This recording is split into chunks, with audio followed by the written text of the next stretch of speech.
It begins in silence, a single spotlight. A man stands alone in its glare, eyes wide, heart pounding, hands trembling. His name is Alex.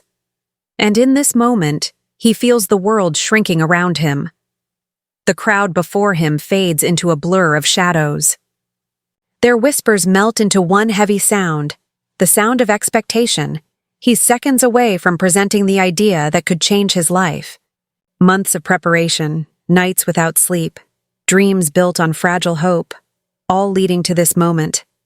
But his throat tightens. His breath catches. The paper in his hand shakes violently, like his body knows something his mind doesn't want to admit. He looks at the screen behind him, his name, his project, his purpose. Everything he's worked for staring back. And yet, he can't move. The voice inside his head begins its cruel whisper. What if you fail? The words cut through him like a blade. What if they laugh? What if this is the moment everyone realizes? You were never good enough? He tries to breathe, but it feels like drowning. Every heartbeat pounds louder, echoing through his chest. Thump, thump, thump. The sound fills the silence of the hall. Someone coughs in the audience. Another checks their watch. The pressure builds, unbearable, invisible, suffocating, and then he takes a step back, just one. But that step changes everything, because instead of speaking, he turns.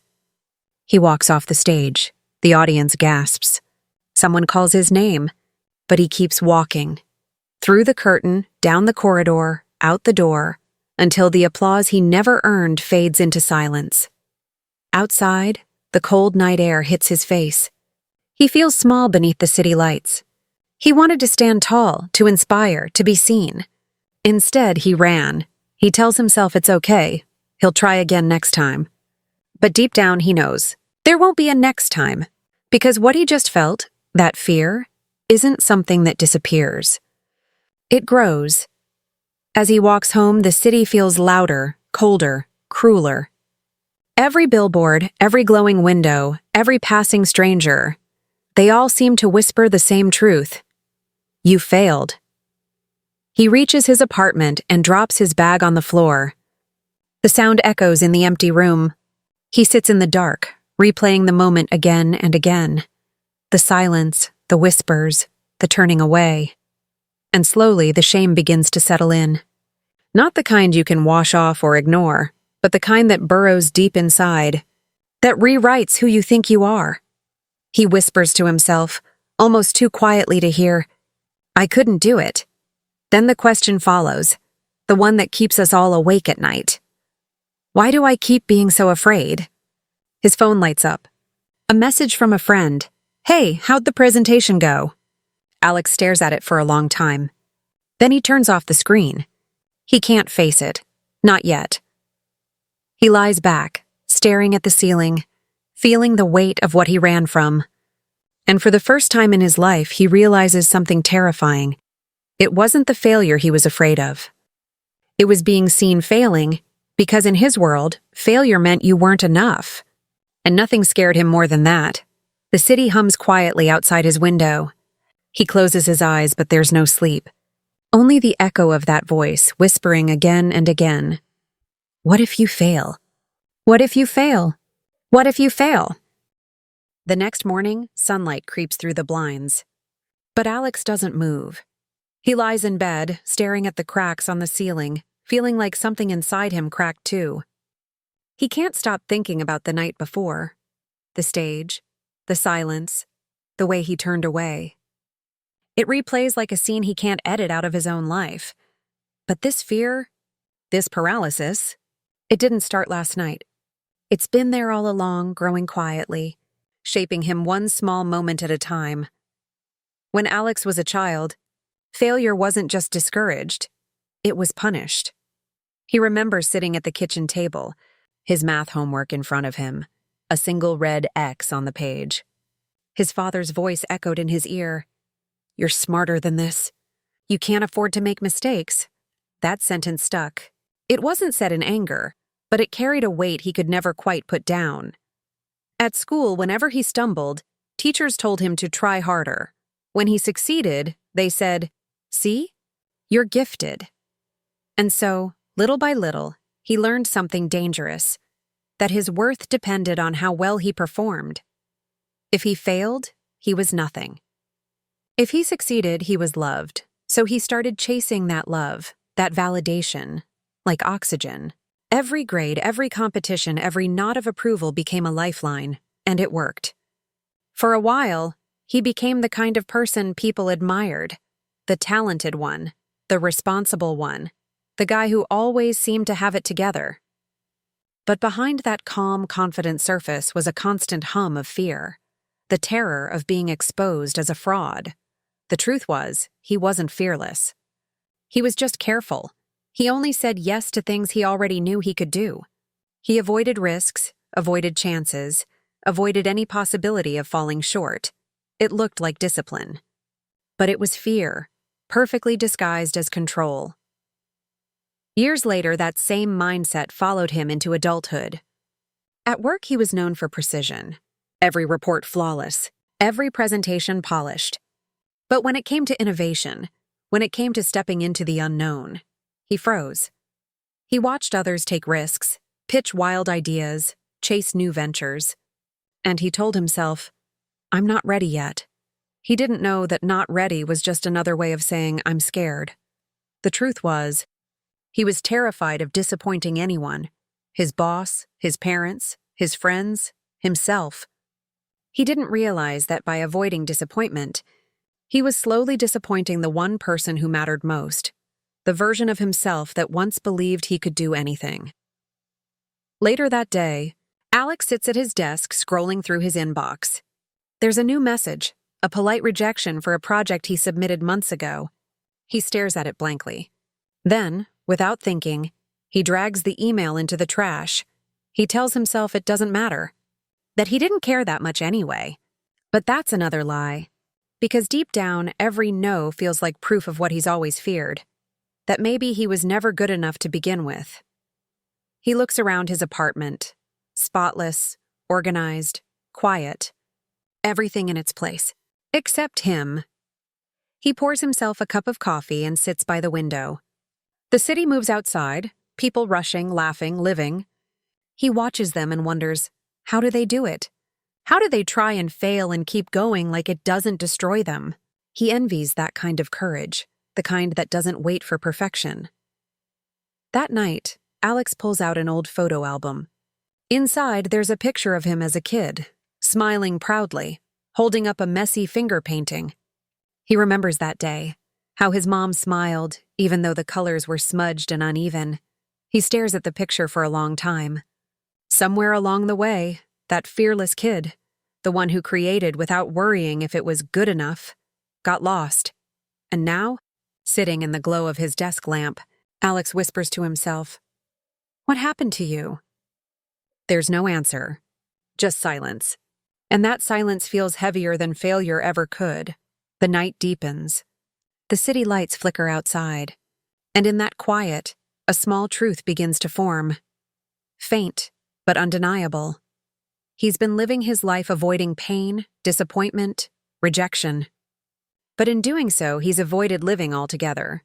He realizes that the walls he built to keep failure out also kept freedom out. And maybe, just maybe, it's time to break them down.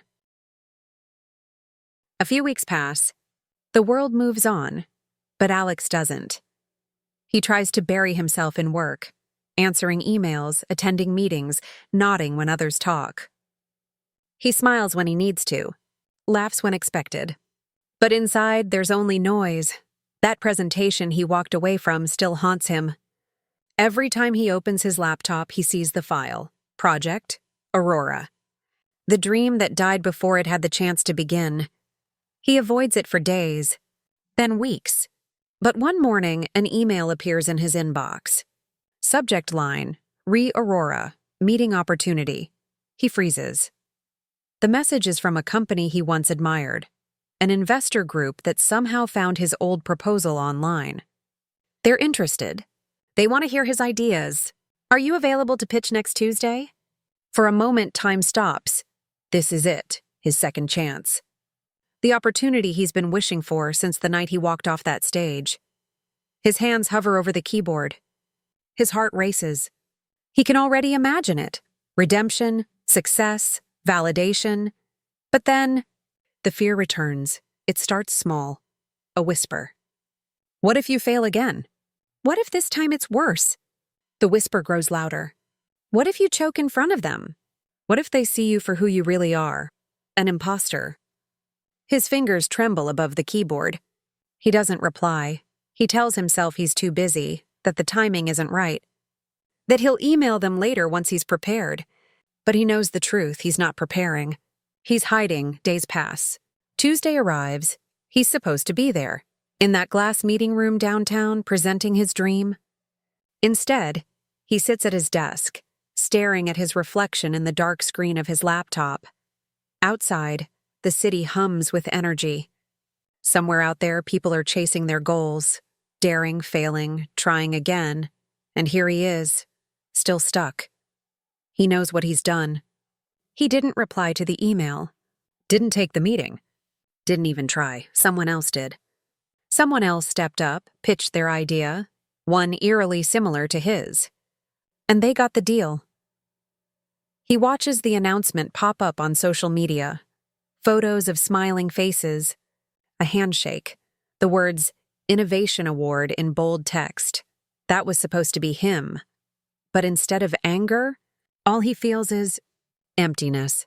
He shuts the laptop, sits there for a long time, and whispers, "You did it again." That night, the storm outside mirrors the one inside him. Thunder rumbles in the distance. Rain streaks across his window. He walks to the mirror. Looks at himself. Really looks. Tired eyes. Slouched shoulders. A face that no longer believes in its own reflection. He whispers, "Why can't you just try?" The question echoes through the room. Because deep down he knows the answer. He's not afraid of failure anymore. He's afraid of what failure means. In his mind, failure isn't an event. It's a label. A mark on who he is. If he fails, he'll confirm what he's always feared, that maybe he was never enough. And so he keeps running, pretending it's for logical reasons, timing, preparation, circumstance. But the truth? It's fear, pure suffocating fear. Hours pass. The city grows quiet. Alex sits on the floor beside his desk, surrounded by sketches, notes, and drafts of unfinished ideas. Every one of them started with excitement and ended with hesitation. He picks one up. A product design. He remembers the rush he felt creating it, the vision, the spark. Then the voice that killed it. What if no one likes it? He grabs another in a half-written article. Same story. What if it's not good enough? He flips through more. Dozens of ideas, each abandoned at the edge of possibility. All because he couldn't bear the thought of failing, and suddenly it hits him. He hasn't been living. He's been avoiding. He's built his life around staying safe, keeping clean, never falling. But in doing so, he's never learned to stand up. The realization breaks something open inside him. He leans back against the wall, tears welling up, and whispers, "I'm so tired of being afraid." The words hang in the air. Raw, honest, maybe for the first time real. Outside, lightning flashes. For a moment, the room fills with light, brief but blinding. And in that flash, Alex sees something he hasn't seen in years.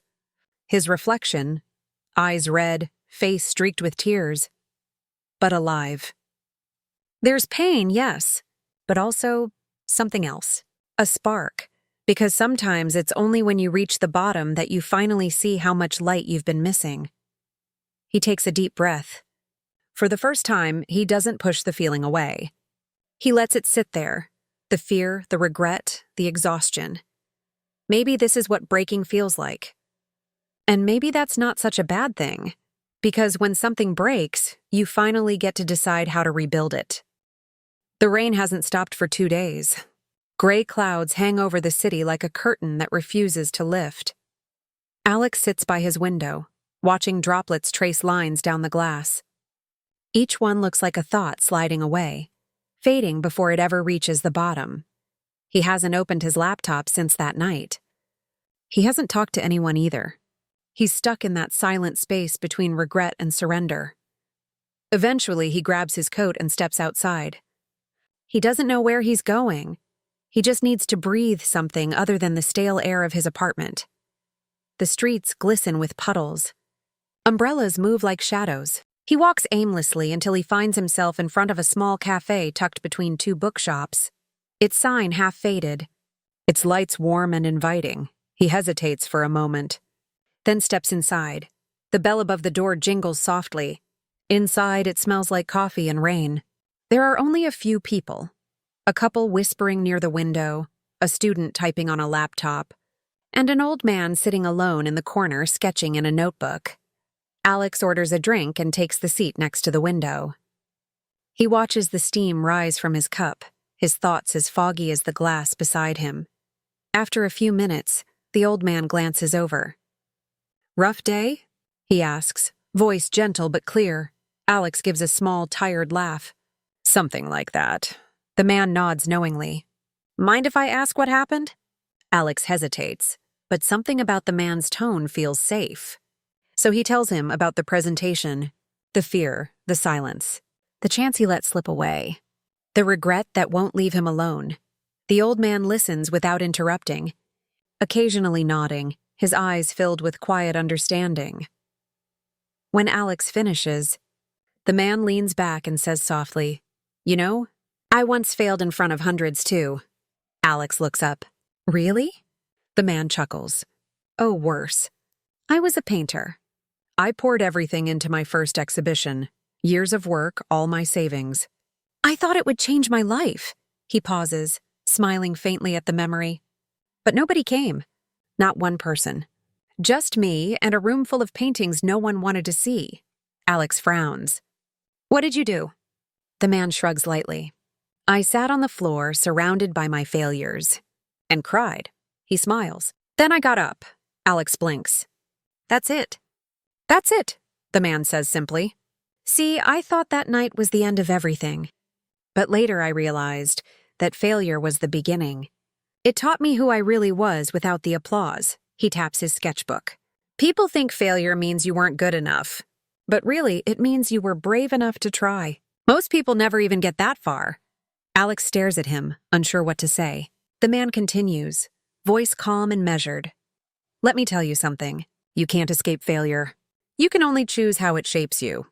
You can let it harden you, or you can let it humble you." He picks up his pencil, doodles something on a napkin, and slides it toward Alex. It's a drawing of a mountain. At the base, he's written, "Fall 7 times, stand up 8. Alex studies it. The man smiles. "I stopped fearing failure when I realized it was proof that I was alive. Proof that I was in motion. You can't fail if you never try, but that's not living. That's hiding." Alex sits quietly, letting the words sink in. For years, he's been obsessed with avoiding mistakes, as if perfection were the price of being loved. But what if he's had it backward all along? What if the people who fall and rise again are the ones truly living? The man takes a sip of his coffee, then says, "Tell me something, Alex. What's worse, falling down or spending your whole life on your knees because you're afraid to stand?" The question lands deep. He doesn't answer. He doesn't need to. The silence between them says enough. The man stands, putting on his coat. As he passes Alex, he places a hand on his shoulder. "Fail on purpose," he says quietly. "It's the only way you'll ever stop being afraid of it." Then he leaves, just like that. Alex sits there for a long time, staring at the napkin drawing, the words echoing in his head. Fail on purpose, it sounds ridiculous. But somehow, it feels right. For the first time in a long time, the weight in his chest feels lighter. Not gone, just lighter. He looks out the window. The rain has stopped, and through the thinning clouds, a faint beam of light cuts through the gray. The next morning, Alex wakes up before his alarm.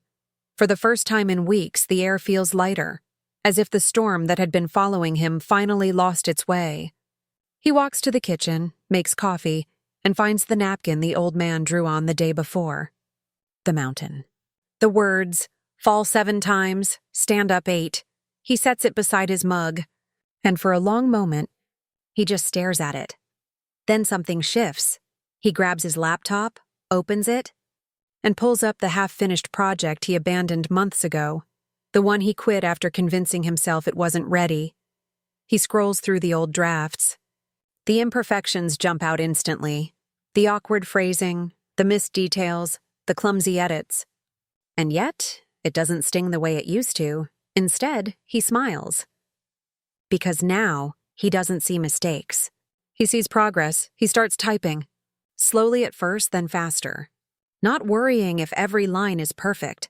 Just moving, creating, failing forward. Hours pass. By the time he stops, the sun has already risen high. He leans back in his chair and exhales. He's still far from done. But for the first time, that doesn't bother him. He whispers to himself, maybe this is what freedom feels like. Over the next few weeks, Alex begins living by the stranger's words. He takes small, deliberate risks, tiny acts of rebellion against his old fear. He volunteers to lead a new project at work, even though it terrifies him. He signs up for a local open mic night, determined to share a story, even if his hands shake the whole time. And yes, he fails, spectacularly. The first project doesn't go as planned. The team loses direction halfway through. The presentation crashes midway. Literally, the file won't open. Old Alex would have seen that as proof he wasn't enough. But new Alex laughs. Because now he understands. Every mistake is a step forward. He stays late, rebuilds the project from scratch, and presents it again the next week. And this time it works. Not perfectly, but well enough. At the open mic, his voice trembles at first. He forgets a line, stumbles on a word. The audience chuckles kindly. But then something amazing happens. He keeps going. He finishes his story. When he walks off the stage, heart pounding, someone pats him on the back and says, "Man, that was honest." Thanks for sharing that, and that's when it hits him. Perfection doesn't inspire people. Authenticity does. One evening, after a long day, Alex walks through the park near his apartment. It's quiet. Golden hour. The world glowing in soft orange light. He sits on a bench, feeling the wind brush past. He thinks about how much he's changed, not because he stopped failing, but because he stopped fearing it. He realizes something simple but profound. Fear was never the enemy. It was just a compass, pointing toward what mattered most. Every time he'd been afraid to fail, it was because he cared deeply about the outcome. And maybe caring wasn't weakness. Maybe it was proof of purpose. Weeks later, Alex receives an email, another opportunity to present. This time, it's a bigger audience, a more important stage, the kind of event that used to send him spiraling into panic. He reads the invitation twice.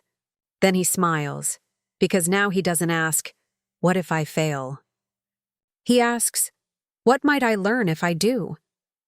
The night of the event arrives. He stands backstage again, the same hum of lights, the same smell of cables and curtains. But everything feels different. He closes his eyes, takes a breath, and remembers the old man's words, "Fail on purpose," when his name is called. He steps onto the stage, not as someone running from fear, but as someone walking beside it. He begins to speak. His voice shakes a little, but his heart is steady. He tells a story, his story, about fear, failure, and finding courage in the cracks. And this time, when the silence comes, it's not empty.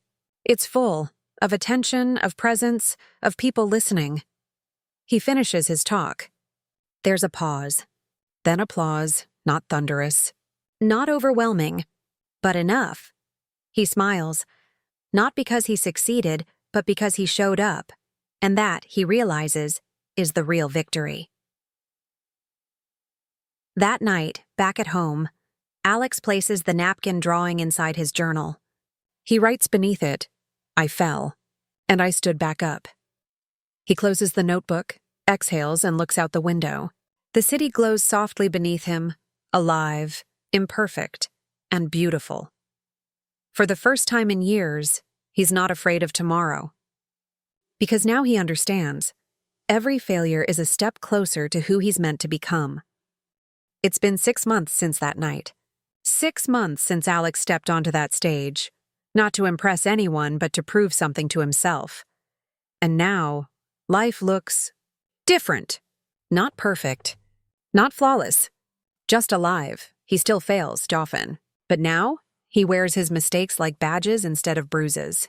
Each one a reminder that he dared to try.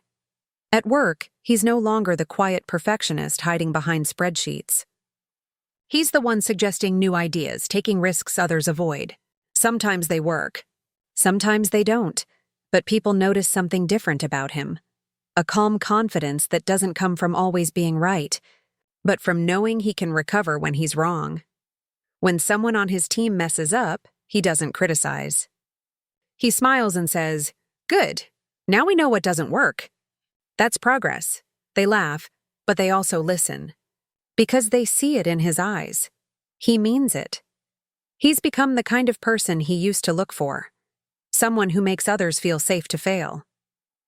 Outside of work, he's started painting again. Nothing serious, just colors on canvas, no rules, no expectations. He hangs his paintings around his apartment, messy, bold, chaotic strokes. Each one feels like a conversation between who he was and who he's becoming. One afternoon, as he paints, he realizes something quietly profound. Failure never left him. Fear never disappeared. They're both still there, whispering, waiting. But now they no longer control him. He finally understands what the old man meant. Courage was never the absence of fear. It was the decision to move anyway. A few days later, Alex returns to the same cafe where he met the stranger. It looks just the same. The faded sign, the warm light, the hum of conversation. He orders his usual and takes a seat by the window. For a moment, he wonders if the old man might appear again, but he doesn't. Instead, Alex opens his journal. He flips to the page with the napkin drawing, the mountain, the words, "Fall 7 times, stand up 8. He studies it.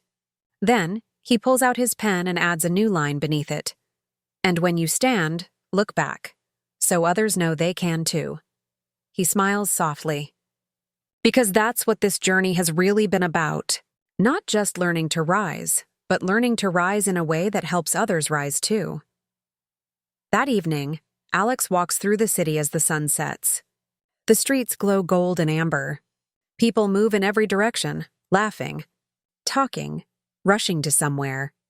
He watches them, thinking about how many are probably carrying fears just like his, unseen, unspoken, but heavy all the same. He wishes he could tell them what he's learned. That failure isn't a wall. It's a mirror. It shows you what you care about, what you need to learn, and who you still have the chance to become. He stops on a bridge overlooking the river. The water glimmers below, catching bits of the dying light.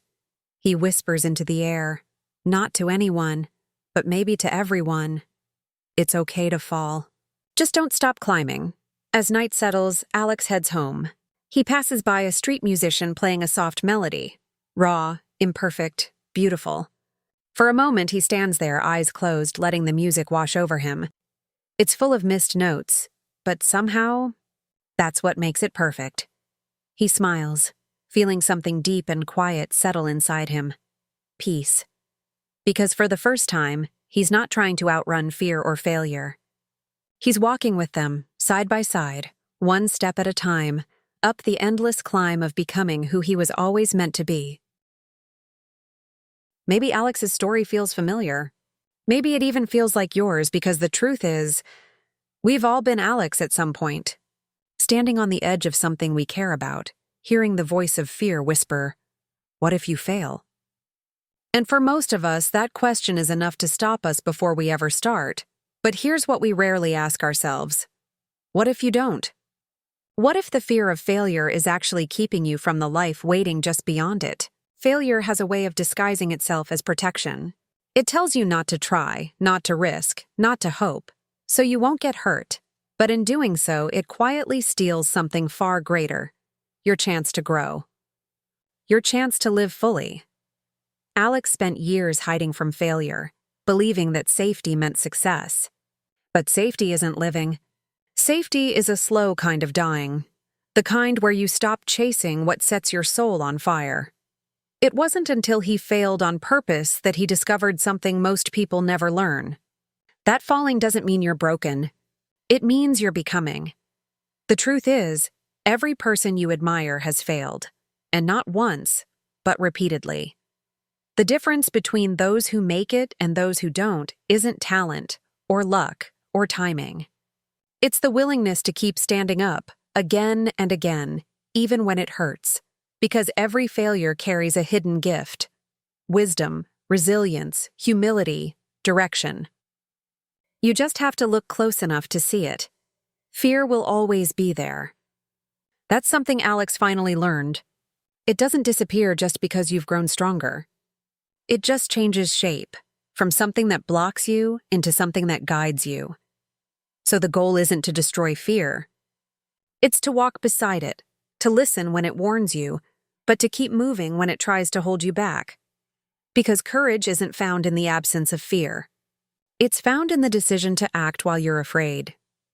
Think about it. Every breakthrough in your life began the same way, with uncertainty, with risk, with the possibility of failure. And yet those were the moments that shaped you most.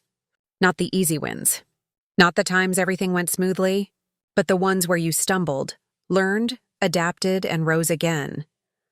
Those moments carved your strength. They built your voice. They gave you the power to stand here, right now, ready for the next climb. So maybe the question isn't, how do I stop failing? Maybe the real question is, how do I start failing better? Failing with purpose, failing forward, failing in ways that teach you who you truly are. Because every time you fall and rise, you rewrite the story of who you believe yourself to be. And one day, when you look back, you'll realize that failure wasn't the enemy. It was the teacher. So when that moment comes again, when the lights feel too bright, the stage feels too big, and your heart races with the sound of fear, remember Alex. Remember the napkin drawing, the mountain, the words, fall 7 times, stand up 8, and take that first step. Even if you stumble, even if you fall, because each fall brings you closer to who you're meant to become. Don't run from fear. Run with it. Let it remind you that you care deeply about something worth chasing. Let it guide you, not away from failure, but toward growth, meaning, and purpose. And someday, when someone else is afraid to try, you'll be the one standing beside them saying, I've been there. It's okay to fall. Just don't stop climbing. Because that's how the story continues. That's how courage spreads. One act of faith, one imperfect step, one person at a time. So here's the truth. You will fail. You'll try things that won't work. You'll take chances that fall apart. You'll speak and stumble, dream and doubt, rise and fall. And that's okay. Because every single time, you'll be learning something no success could ever teach you, that you are far stronger than your fear ever let you believe. You see, courage doesn't always look like victory. Sometimes it looks like showing up even when you're terrified.